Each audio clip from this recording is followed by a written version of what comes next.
तो हाँ जी बच्चों, आप लोग कैसे हो? चलिए, पढ़ाई अच्छी चल रही होगी। तो मैं किरण सिन्हा मैम और एक बार फिर से आप सभी का स्वागत है इंटेंसिव ट्यूटोरियल में। तो चलिए शुरुआत करते हैं। हम लोग लाइट चैप्टर को थोड़ा आगे बढ़ाएंगे। सो बच्चे, पीछे हम समझते हैं आप सभी ने पार्ट 1 को जरूर देख लिया होगा। नहीं देखे होंगे तो एक बार बच्चे जरूर उसको देख लेना, और फिर हम लोग थोड़ा सा उस पार्ट को आगे हम यहाँ पे अभी लेंगे। तो चलिए, तो यहां तक हम लोग जान गए थे बेटा कि energy radiated from sun reaches to earth in the form of wave, है ना। अगर अल्टीमेट सोर्स ऑफ एनर्जी तो सन है, और वहां से जब एनर्जी अर्थ तक पहुंच रहा है तो हम पूछेंगे ना कि वो कैसे पहुंच रहा है, किस फॉर्म में पहुंच रहा है। तो वो वेव के फॉर्म में पहुंच रहा है, ठीक है ना, क्योंकि ये एनर्जी है। तो energy travel in the form of wave, ठीक है। अगर हम बोले कि ये किस तरह का वेव है, तो इलेक्ट्रोमैग्नेटिक वेव है, जिसका डिफरेंट वेवलेंथ होता है, डिफरेंट फ्रीक्वेंसी होता है। So when these waves are arranged on increasing wavelength और डिक्रीजिंग फ्रीक्वेंसी, तो उससे जो अरेंजमेंट के बाद जो स्पेक्ट्रम मिलता है बच्चे, उसको हम लोग बोलते हैं इलेक्ट्रोमैग्नेटिक स्पेक्ट्रम, है ना। तो सन से जितने भी तरह का एनर्जी आ रहा है अर्थ पर, वो सभी एनर्जी का डिफरेंट वेवलेंथ है और डिफरेंट फ्रीक्वेंसी है। उसको अगर हम उसके इंक्रीजिंग वेवलेंथ के आधार पर अगर अरेंज कर दें या डिक्रीजिंग फ्रीक्वेंसी के आधार पर अरेंज कर दें, तो उसके अरेंजमेंट से जो हमको स्पेक्ट्रम मिलेगा, है ना, उसको हम बोलेंगे इलेक्ट्रोमैग्नेटिक स्पेक्ट्रम। हम पहले ही बता चुके हैं कि light is form of energy और ये इलेक्ट्रोमैग्नेटिक वेव है, ठीक है। तो इसको हम लोग बोलते हैं इलेक्ट्रोमैग्नेटिक स्पेक्ट्रम, ठीक है। इलेक्ट्रोमैग्नेटिक स्पेक्ट्रम में क्या क्या है, तो आप बोल सकते हो gamma ray, X ray, UV ray, विवग्योर जो हम लोग का विजिबल लाइट है, उसके बाद infrared, microwave, radio wave, these all are the energy that is coming from the sun, ठीक है। सो जो इलेक्ट्रोमैग्नेटिक स्पेक्ट्रम है, उसमें हम लोग सभी तरह के एनर्जी को देख नहीं सकते हैं, लेकिन हाँ, कुछ पार्ट ऑफ द स्पेक्ट्रम है उसको हम लोग देख सकते हैं, ठीक है ना। और जो पार्ट को हम देख सकते हैं, जिस पार्ट को हम सेंस कर सकते हैं, उसी को हम लोग बोल रहे हैं light. So light is visible part of electromagnetic spectrum of wavelength.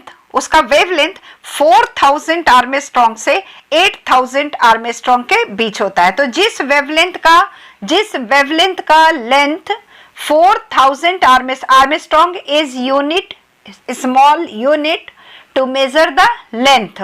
Wavelength को हम लोग आर्मस्ट्रॉन्ग में मेजर करते हैं, ये एक यूनिट है। तो 4000 से 8000 के बीच का जो वेवलेंथ होता है, उसको हमारा रेटिना बहुत अच्छे से सेंस करता है, and it give us sensation of vision, ठीक है। इसीलिए बच्चे हम लोग लोअर क्लास में ये डेफिनेशन बोलते हैं कि light is form of energy which enable us to see the things around us, ठीक है। और अगर प्रॉपर्टीज ऑफ लाइट का बात करें बेटा, तो हम लोग 6 में 7 में एक दो प्रॉपर्टी तो पढ़े हैं, लेकिन पूरे प्रॉपर्टी को पहले हम लोग एक ग्रुपिंग कर लेते हैं। प्रॉपर्टीज ऑफ लाइट में number 1, rectilinear propagation of light, यानी कि light have property to travel in straight line, यानी कि लाइट जब भी ट्रेवल करता है it follow straight path. Number 2, reflection, light जब किसी ओपैक सरफेस पर टकराता है तो वो बाउंस बैक हो जाता है, उसको वो पार नहीं कर पाता है। तो bouncing back of light is called reflection. तो सेकेंड प्रॉपर्टी हो गया reflection.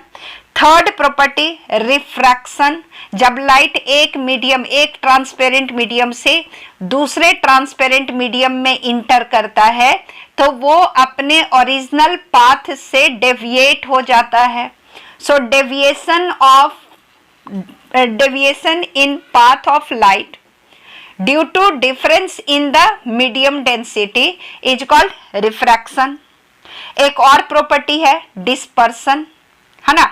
Dispersion means splitting of light. अगर आप लाइट को देखते हो तो लाइट का कोई कलर नहीं है, इसको हम बोलते हैं white light, but actually this light is made up of 7 colour, विवग्योर, है ना, 7 कलर से मिलके बना हुआ है, लेकिन वो 7 कलर जब हम अपने आसपास की चीजों को देखते हैं तो वो लाइट में हमको वो, अगर मान लीजिए ट्यूबलाइट से लाइट आ रहा है तो यू कैन नॉट इमेजिन कि उसमें 7 कलर है, बट जब वो स्प्लिट करता है तो it gives 7 different colour. So splitting of light is called dispersion. और एक होता है स्कैटरिंग ऑफ लाइट, ठीक है। तो कोई बात नहीं बच्चे, स्कैटरिंग हम लोग 10 में पढ़ेंगे कि लाइट जब सन से आ रहा होता है और जब वो अर्थ के एटमॉस्फेयर में इंटर करता है तो अर्थ के एटमॉस्फेयर में गैसियस पार्टिकल्स है, डस्ट पार्टिकल्स है, वाटर ड्रॉपलेट्स है, जिससे कि वो टकराने के बाद डिफरेंट डायरेक्शन में स्कैटर हो जाता है, ठीक है ना। तो इसको हम लोग बोलते हैं scattering of light. So many property we can see और we can study about the light. तो आज का हम लोग का है कि how image is formed due to reflection. क्योंकि रिफ्लेक्शन क्या है ये हम पार्ट 1 में ऑलरेडी एक्सप्लेन कर दिए हैं बच्चे, तो आपको हम पार्ट 1 रेफर करेंगे आगे देखने के लिए। तो चलिए आज हम लोग पढ़ते हैं कि रे डायग्राम कैसे बनता है। तो इसके लिए बच्चे हम लोग एक प्रॉपर्टी को यूज करेंगे, light travel in a straight path. So path of light को हम लोग बोलते हैं रे, है ना। तो रे को समझना जरूरी है, क्योंकि जब आप रे डायग्राम बनाओगे तो आपको रे का समझ में आना चाहिए कि हम एक इमेजिन करेंगे एक सिंगल पाथ ऑफ लाइट को, जिसको हम बोलते हैं रे। और बंडल ऑफ रे अगर है तो हम उसको बोलेंगे बीम। और बीम 3 तरह का होता है। If all the rays are traveling parallel to each other, if all the rays of light are parallel to each other, तो हम उसको बोलेंगे पैरेलल बीम ऑफ लाइट, ठीक है।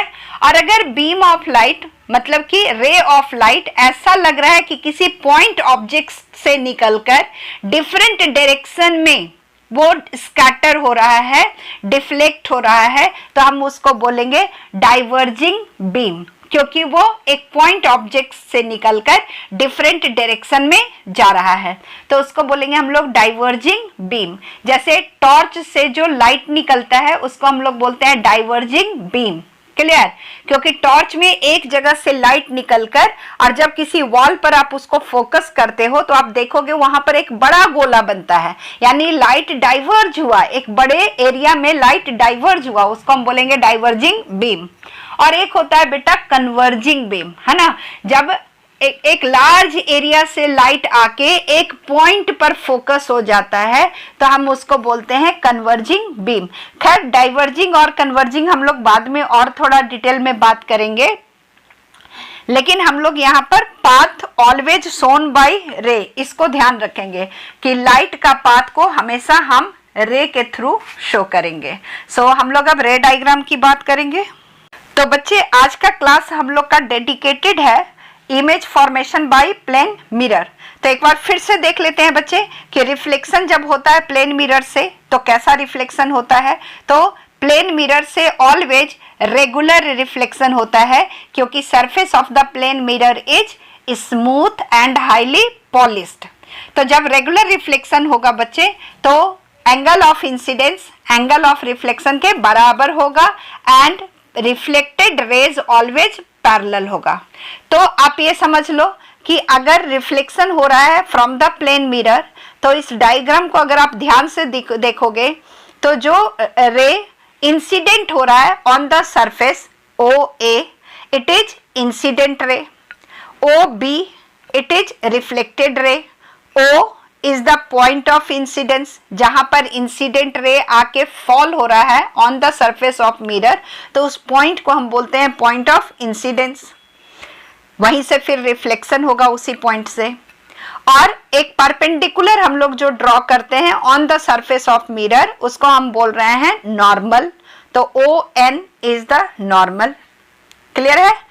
And angle A O N जो एंगल बन रहा है उसको हम एंगल ऑफ इंसिडेंस बोलते हैं, यानी कि angle formed between incident ray and normal is called angle of incidence.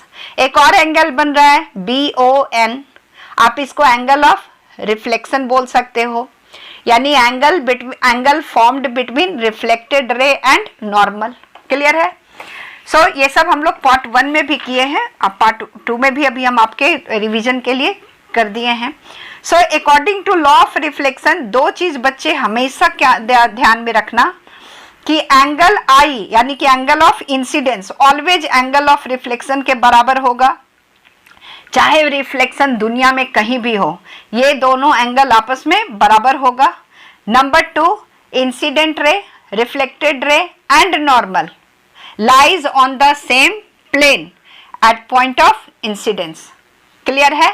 लेकिन सीन थोड़ा चेंज हो जाता है अगर रिफ्लेक्शन स्फेरिकल सरफेस से होता है।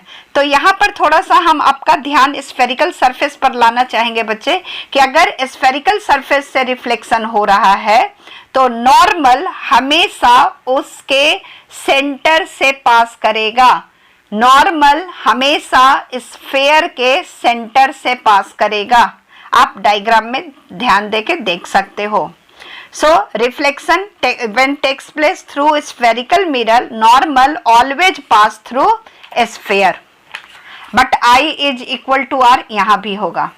तो जब भी spherical surface मिले तो नॉर्मल ऐसे बनाना जैसे कि वो सेंटर से पास हो रहा हो। ठीक है? एक चीज और ध्यान रखने वाली बात है कि अगर इंसिडेंट रे प्लेन मिरर के केस में नॉर्मल है, अगर वो परपेंडिकुलर है, इंसिडेंट रे कोई जरूरी नहीं है कि हम हमेशा स्लांटिंग बनाएंगे। अगर कोई बच्चा इंसिडेंट रे को perpendicular on the plane mirror बना के चला आया तो क्या होगा? तो अगर इंसिडेंट रे परपेंडिकुलर है ऑन द सरफेस, तब उस कंडीशन में उसका रिफ्लेक्शन सेम पाथ पर होगा, सेम पाथ पर होगा, और उस कंडीशन में एंगल आई 0 होगा, एंगल आर भी 0 होगा, क्योंकि I is equal to are होता है। तो अगर एंगल ऑफ इंसिडेंस 0 हो गया तो एंगल ऑफ रिफ्लेक्शन भी 0 हो जाएगा। क्यों होगा? क्योंकि incident ray is perpendicular to surface. So normal और इंसिडेंट रे दोनों एक दूसरे के पैरेलल हो जाएगा, और दो पैरेलल लाइन के बीच में एंगल 0 होता है। ये बात को ध्यान रखिएगा। तो चलिए हम लोग बात करते हैं image formation by plane mirror. तो पहले हम लोग पॉइंट ऑब्जेक्ट का इमेज फॉर्मेशन समझते हैं। मान लो ये हमारा मिरर है MN, ठीक है, एंड ये हमारा पॉइंट ऑब्जेक्ट है O। In front of mirror हम इसको रखे हैं। So point object O is in front of mirror. तो इमेज कहाँ बनेगा और कैसे बनेगा? O का इमेज मिरर में कहाँ और कैसे बनेगा? चलिए हम लोग इसको रे डायग्राम से समझने का कोशिश करेंगे। मान लेते हैं ऑब्जेक्ट से एक रे निकला जो ये गई मिरर के पास और पॉइंट A पर टकराई, और उसके बाद ये रिफ्लेक्ट हो गई, ठीक है, इन द डायरेक्शन AB, ठीक है। और ये एक दूसरी रे O से निकली, वो भी मिरर से गई, पॉइंट C पर टकराई, और टकराने के बाद ये बाउंस बैक हो गई इन CD, क्योंकि मिरर से रिफ्लेक्शन होगा, ठीक है। अब मान लो हमारा ऑब्जर्वर कहाँ बैठा है भाई? तो इन फ्रंट ऑफ मिरर है, और जब वो इमेज को मिरर में देखेगा तो उसको वो इमेज कहाँ दिखेगी, है ना? उसको वो रे कहाँ से आती हुई दिखेगी? सोचो, ऑब्जेक्ट से नहीं, उसको वो इमेज मिरर के अंदर दिखेगी। उसे ऐसा लगेगा कि लाइट मिरर के अंदर से आ रही है, ठीक है ना, ऑब्जेक्ट से नहीं। उसको लगेगा कि लाइट मिरर के अंदर से आ रही है। एक बात हम लोग पहले ही डिस्कस किए हैं कि इमेज कहाँ बनता है भाई? तो जहां पर रिफ्लेक्टेड रेज मीट करता है ना, the point at which the reflected ray meet or it appear to meet image, that is the position of image. तो आप एक और इंसिडेंट रे कंसीडर कर लो, OC, जो रिफ्लेक्शन के बाद CD डायरेक्शन में रिफ्लेक्ट होगी, है ना। और अब हम ये दोनों इंसिडेंट रे को इस तरह से बैकवर्ड में प्रोड्यूस करेंगे कि हम ये मान के चलेंगे कि वो मीट कर रहा है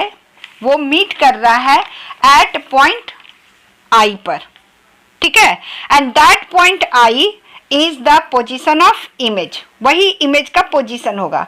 तो बच्चों यहाँ दो बातें ध्यान रखेंगे। इमेज मिरर के अंदर बन रही है, जिसको आप कॉमन लैंग्वेज में या बहुत सारे बुक में पढ़ते हो behind the mirror.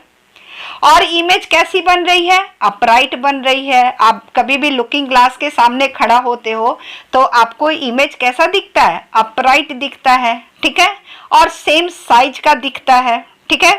So upright image behind the mirror. और कैसे बन रहा है भाई? तो दोनों रिफ्लेक्टेड रे को जब हम पीछे के तरफ बैकवर्ड में प्रोड्यूस कर रहे हैं तो हम ऐसा एज्यूम करते हैं कि reflected ray I point I पर वो जाके मीट कर रहा है, यानी reflected ray is not actually meeting, it is assumed that they will meet at point I when they will be drawn backward. Got it?